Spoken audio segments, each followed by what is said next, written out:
ফল। পানি ফলকে ইংলিশে বলা হয় ওয়াটার চেস্টনাট। কামরাঙা, কামরাঙাকে ইংলিশে বলা হয় স্টার ফ্রুট।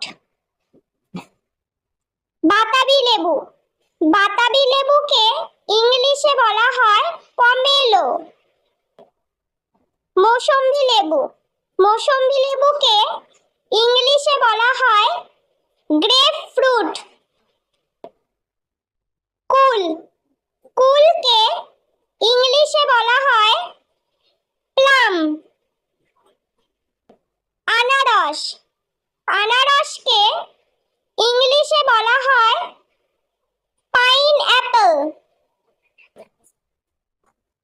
তরমুজ, তরমুজকে ইংলিশে বলা হয়